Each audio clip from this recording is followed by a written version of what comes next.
வணக்கம். செல்லும் இடமெல்லாம் கேமராமேனுடன் செல்லக்கூடிய முதல்வர் ஸ்டாலின் செய்த அலப்பறைகள் தடுமாறி கீழே விழுந்து அவமானப்பட்டுள்ளார். இதெல்லாம் ஸ்டாலினுக்கு தேவையா என எதிர்க்கட்சி தரப்பினர் தற்பொழுது லொள்ளு செய்யக்கூடிய வகையில் அமைந்திருப்பதாக கிண்டல் அடித்திருக்கிறார்கள். வீடியோ ஒன்று சமூக வலைதளங்களில் வைரலாக பரவி வருகிறது. உங்களது உதவிகள் மக்களுக்கு பயனுள்ளதாக அமைய வேண்டும். நீங்கள் செல்லக்கூடியது அனைத்து சினிமா செட்டாகத்தான் இருக்கிறது.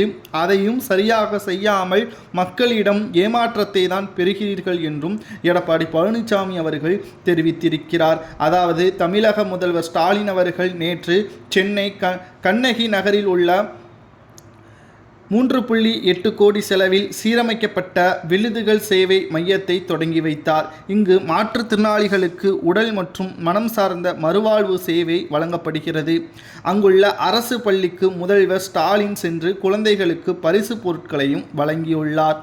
இதைத் தொடர்ந்து அவர் குழந்தைகளுடன் தரையில் அமர்ந்து அவர்களுடன் உட்கார்ந்து பேசி விளையாடியும் உள்ளார். அவர் குழந்தைகளுடன் விளையாடி கொண்டிருந்த பொழுது உடனே எழுந்திருப்பதற்கு முயற்சி செய்தார். அப்பொழுது திடீரென்று முதல்வர் ஸ்டாலின் அவர்கள் தடுமாறி கீழே விழுந்துள்ளார். உடனே பாதுகாப்பு பணியில் இருக்கக்கூடியவர்கள் அவரை உடனடியாக அருகில் உள்ள மருத்துவமனைக்கு அழைத்து சென்றுள்ளார்கள். எதற்காக இந்த போட்டோ ஷூட்? பிரபல நடிகர் செய்வது போல் ஸ்டாலின் அவர்கள் செய்யலாமா? மேலும் அதே படப்பிடிப்பில் கீழே தடுமாறி விழுந்த தமிழ்நாட்டின் முன்னணி நடிகர் மு.க. ஸ்டாலின் என்றும் திடீர் பரபரப்பு. படப்பிடிப்பு சிறிது நேரம் நிறுத்தப்படும் என்று மீண்டும் தொடங்கப்படும் என்றும் எடப்பாடி பழனிசாமியின் ஆதரவாளர்கள் இணையதளத்தில் பதிவு செய்து முதல்வர் ஸ்டாலின் அவர்களை கலாய்த்து வருகிறார்கள். நிச்சயமாக இது ஸ்டாலின் அவர்களது மிகப்பெரிய அளவில் மோசமான செயலை தான் காண்பித்து கொண்டிருக்கிறது.